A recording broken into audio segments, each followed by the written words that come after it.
Hello friends, good morning. I hope कि आप सभी अच्छे होंगे। लास्ट लेक्चर में हम यूज़ ऑफ ए एन पढ़ रहे थे कि किस नाउन के साथ ए एन का प्रयोग होता है और किस नाउन के साथ ए एन का प्रयोग नहीं होता है। ठीक है, आज हम पढ़ेंगे कि ए का प्रयोग किसके साथ होता है और एन का प्रयोग किसके साथ होता है।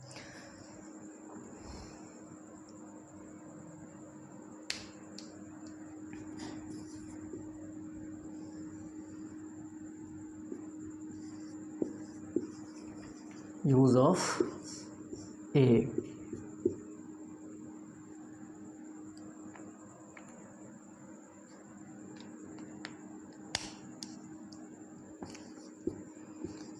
ए का प्रयोग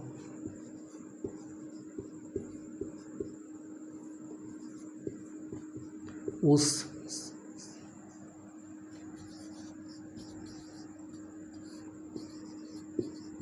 शब्द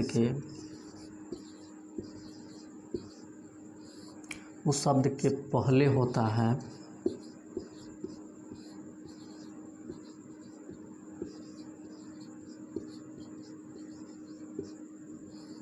जिसका उच्चारण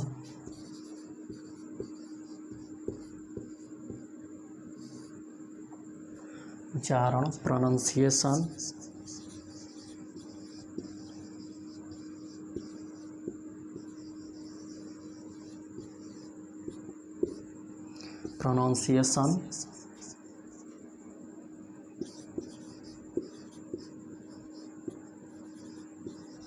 व्यंजन ध्वनि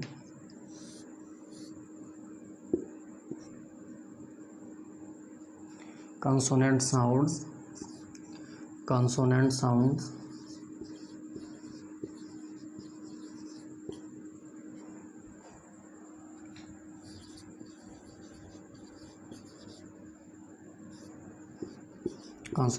से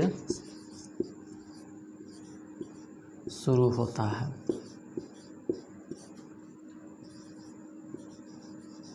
ए का प्रयोग उस शब्द के पहले होता है जिसका उच्चारण प्रोनाउंसिएशन व्यंजन ध्वनि कॉन्सोनेंट साउंड से शुरू होता है।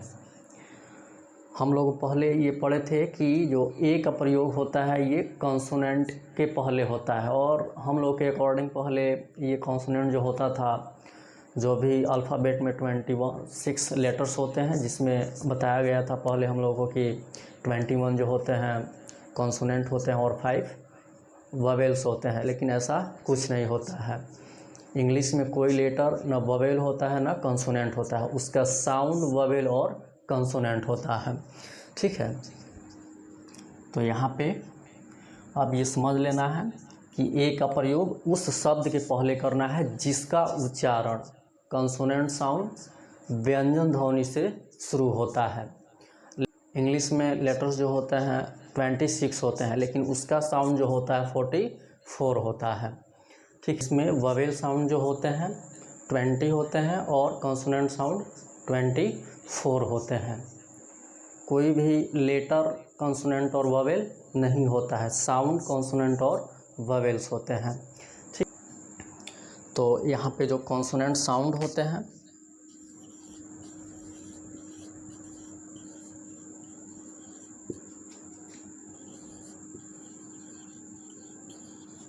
कॉन्सोनेंट साउंड ये क से लेकर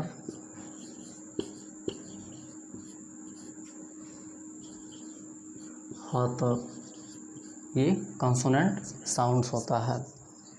क से लेकर के ह तक कॉन्सोनेंट साउंड होता है। इंग्लिश में कोई भी लेटर कॉन्सोनेंट ववेल्स नहीं होता है, बल्कि साउंड कॉन्सोनेंट और ववेल्स होता है, जिसमें कॉन्सोनेंट जो होते हैं 24 होते हैं और ववेल्स 20 होते हैं। टोटल 24 साउंड्स होते हैं 26 लेटर्स के। कॉन्सोनेंट साउंड कहाँ से कहाँ तक होता है? क से लेकर के ह तक, क ख ग घ च छ ज ट ठ ड त थ द प फ व य र ल में ह तक। ठीक है, यहीं तक क्या होता है? कॉन्सोनेंट साउंड होता है। एग्जाम्पल से समझते हैं इसको।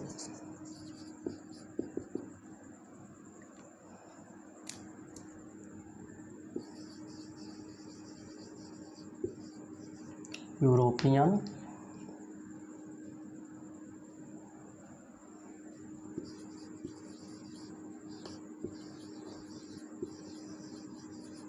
University,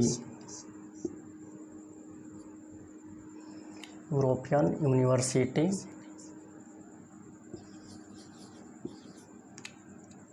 you. पहले जो हम लोगों को बताया गया था कि 26 लेटर्स में 21 कंसोनेंट होते हैं और 5 ववेल्स होते हैं, उसके अकॉर्डिंग यहाँ पे देखिए ये तीनों क्या है, ये ववेल से ही शुरू हुआ है। उसके अकॉर्डिंग तो सबके पहले एन होना चाहिए, लेकिन ऐसा नहीं होता है। ठीक है, अब हम लोगों को वैसे नहीं करना है जो पहले बताया गया है।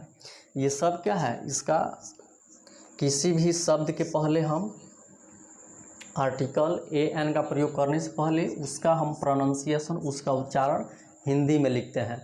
फिर उस उच्चारण का जो पहला अक्षर है, लेटर है, उसका हम साउंड देखते हैं कि उसका साउंड क्या है। जैसे ये लिखा हुआ है यूरोपियन, यूरोपियन, यूरोपियन। तो देखिए यहाँ पे इसका इस प्रोनाउंसिएशन का पहला अक्षर जो है य है और इसका साउंड भी क्या है, य है।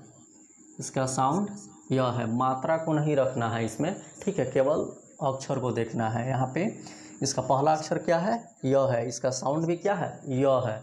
आप जानते हैं कि कॉन्सोनेंट साउंड कहाँ से कहाँ तक होता है, क से लेकर के ह तक। तो ये क्या हो गया, कॉन्सोनेंट हो गया। तो इसके पहले ए का प्रयोग होगा, न कि एन का। यहाँ पे ए का प्रयोग होगा, एन का प्रयोग नहीं होगा। लेकिन जो पहले हम लोग को बताया गया था, अगर उसके अकॉर्डिंग करें तो इसके पहले क्या होना चाहिए, एन होना चाहिए। लेकिन ऐसा नहीं होता है। ये हम लोगों को उस टाइम इसलिए बता दिया जाता है क्योंकि उस टाइम हम लोग किसी भी वर्ड का प्रोनाउंसिएशन नहीं समझते हैं। लेकिन अब हम लोग प्रोनाउंसिएशन समझ लेते हैं, उच्चारण किसी भी शब्द का समझ लेते हैं। तब हम लोग ये जान सकते हैं कि कंसोनेंट साउंड शुरू हो रहा है कि ववेल साउंड से। तो अब हम लोगों को ये 5 जो लेटर्स होते हैं उसको ववेल नहीं मानना है। अब कहीं भी हम लोग को ए एन का यूज़ करना हो तो सबसे पहले जो भी वर्ड है उसको हम हिंदी में लिखते हैं। फिर उसका जो उच्चारण होता है उसका फर्स्ट साउंड देखते हैं कि कंसोनेंट है कि ववेल है। ठीक है, जैसे देखिए यहाँ पे ये भी क्या है, यू से शुरू हुआ है। अगर पहले के बताया अनुसार हम यहाँ पे ए एन का यूज़ करें तो यहाँ पे एन होगा, लेकिन ऐसा नहीं होता है। ये इसको अगर हम लिखें हिंदी में लिखेंगे तो ये यूनिवर्सिटी य से शुरू होगा।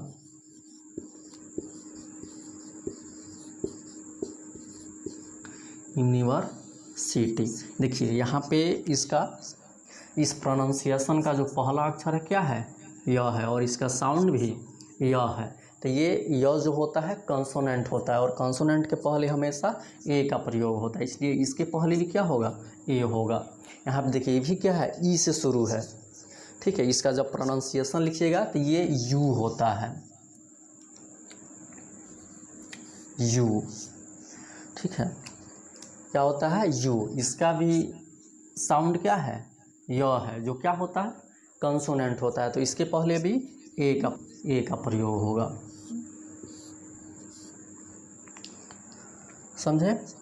तो अब जो साउंड जो होते हैं, साउंड ववेल कंसोनेंट होते हैं, कोई लेटर कंसोनेंट ववेल नहीं होता है। तो इंग्लिश में कोई साउंड नहीं होता है, जो भी उसका होता है हिंदी में उसका साउंड होता है। ठीक है, तो इंग्लिश में कोई ववेल और कंसोनेंट नहीं होता है, ये ध्यान रखना है। अब कभी भी हम लोगों को ए एन का यूज़ करना हो तो सबसे पहले उसका हम हिंदी प्रोनाउंसिएशन लिखते हैं और उस प्रोनाउंसिएशन का फर्स्ट साउंड जो है ये पता करते हैं कि क्या है, कंसोनेंट है कि ववेल है। कंसोनेंट साउंड क से लेकर के ह तक होते हैं और ववेल साउंड अ से लेकर के अ तक होते हैं। तो ये ध्यान रखना है। जैसे आपके सामने ये दिख गया कि देखिए यहाँ पे ये ई से शुरू है, ये यू से शुरू है और ये भी क्या है, ई से शुरू है, लेकिन इसका प्रोनाउंसिएशन कुछ और है। ये य से इसका प्रोनाउंसिएशन शुरू हो रहा है, इसका भी य से और इसका भी य से, जो तीनों क्या है, कंसोनेंट है। ठीक है, तो तीनों के पहले क्या हो जाएगा, ए का प्रयोग हो जाएगा। तीनों के पहले ए का प्रयोग होगा। अब हम एन का यूज़ देखते हैं। देंगे लेक्चर अच्छा लगा हो तो लाइक कीजिए, शेयर कीजिए और चैनल को सब्सक्राइब कीजिए।